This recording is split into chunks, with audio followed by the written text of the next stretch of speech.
درود و سلام پیارے رسول صلی اللہ علیہ وسلم سے سچی محبت کا اظہار ہے۔ اللہ کے نبی صلی اللہ علیہ وسلم نے بتلایا کہ دعا کی قبولیت میں بھی میرے اوپر درود و سلام کی بڑی تاثیر ہے۔ کوئی شخص ابتدا میں اور انتہا میں درود و سلام بھیجے، اور یہ درود و سلام اللہ کے نبی کے حق میں دعا ہے، یہ دعا تو اللہ نے ویسے ہی قبول کرنی ہے، اس کی برکت سے درمیانی دعا بھی قبول ہو جاتی ہے۔ تو رسول کریم صلی اللہ علیہ وسلم سے محبت کا اظہار کسی بھی وقت میں، کوئی وقت طے نہیں، کوئی خاص حیت طے نہیں، محبت میں آپ کے احسانات کا تصور کر کے آپ پر درود و سلام بھیجنا اپنے آپ کو اللہ کی رحمت کا مستحق بنانا ہے۔ کوئی پیارے رسول صلی اللہ علیہ وسلم کے لیے درود و سلام کی دعا کرے تو یقینی بات ہے اللہ نے اپنے حبیب کے حق میں تو یہ دعا قبول کرنی ہی کرنی ہے، کام بن جائے گا۔ جو درود و سلام پڑھ رہا ہے اس کا کام بن جائے گا۔ پیارے رسول صلی اللہ علیہ وسلم ایک مرتبہ چہرے پہ مسکرات کھلاتے چمکتے چہرے کے ساتھ حضرات صحابہ کی خدمت میں آئے۔ صحابہ نے پوچھا یا رسول اللہ بڑے خوش نظر آ رہے۔ فرمایا کیوں خوش نہ ہو، اللہ کی طرف سے پیغام آیا ہے کہ جو آپ پر ایک مرتبہ درود و سلام پڑھے گا میں اس پہ اپنی 10 رحمتیں بھیجوں گا۔ تو صلو علیہ وسلم تسلیما، آپ علیہ الصلوۃ والسلام ایک سب سے افضل درود و سلام جو ہم نماز میں پڑھتے ہیں، درود ابراہیمی، اللہم صلی علی محمد وعلی آلہ، یہ سب سے افضل جو ہم نماز میں پڑھتے ہیں۔ اور سب سے مختصر درود و سلام صلی اللہ علیہ وسلم، اس میں درود بھی ہے سلام بھی، صلی اللہ علیہ وسلم۔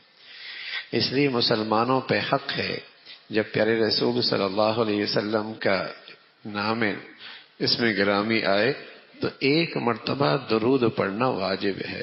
محمد صلی اللہ علیہ وسلم، سب کہیے صلی اللہ علیہ وسلم۔ اسی مجلس میں آپ علیہ الصلوۃ والسلام کا نام آئے تو ایک مرتبہ درود پڑھنا واجب ہے۔ تو اس کا اہتمام ہو کہ جب بھی کسی مجلس میں، جیسے اللہ رب العزت کے بارے میں، اللہ جل جلالہ، اللہ تعالی، اس لیے پیارے رسول صلی اللہ علیہ وسلم کا نام آئے تو صلی اللہ علیہ وسلم، صلی اللہ علیہ وسلم۔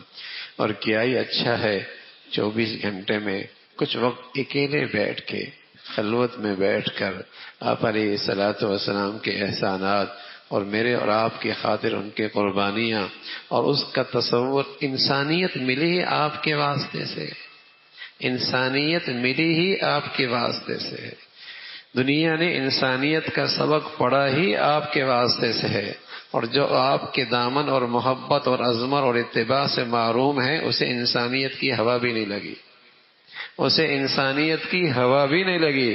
اس لیے اللہ نے ان کے بارے میں بتایا اولئک الانعام، ان کی زندگی جانوروں کی طرح۔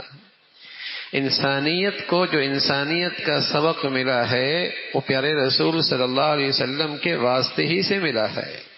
تو آپ کے احسانات کا، قربانیوں کا تصور کر کے 24 گھنٹوں میں کچھ دیر بیٹھ کر آپ پر درود و سلام پڑھا جائے۔ زیادہ طویل نہیں پڑھ سکتے، مختصر سا صلی اللہ علیہ وسلم، صلی اللہ علیہ وسلم۔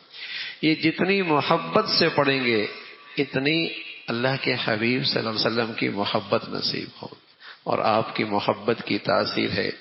اگر یہ محبت سچی آ جائے، دنیا میں بھی دیکھیے نا، کسی سے محبت ہو جائے تو اس کی ماننے میں مزہ آتا ہے، اس کی ماننے میں مزہ آتا ہے، اور اس کی خاطر تکلیف اٹھانے کے اندر بھی آدمی لطف اٹھاتا ہے۔ اور جب پیارے رسول صلی اللہ علیہ وسلم کی سچی محبت نصیب ہو جائے، سبحان اللہ، آپ کی اتباع آسان ہو جائے گی، آپ کی پیروی آسان ہو جائے گی، آپ کی سنتوں پر عمل کرنا سہل ہو جائے گا۔ سچی محبت کا لازمی نتیجہ ہے آپ کی اتباع نصیب ہو جائے گی۔ اس لیے پیارے رسول صلی اللہ علیہ وسلم کے اس امت پہ 2 حق ہیں، سچی محبت اور اتباع، سچی محبت اور اتباع۔ اللہ رب العزت ہمیں آپ علیہ الصلوۃ والسلام کی سچی محبت نصیب فرما دے، کامل اتباع نصیب فرمائے۔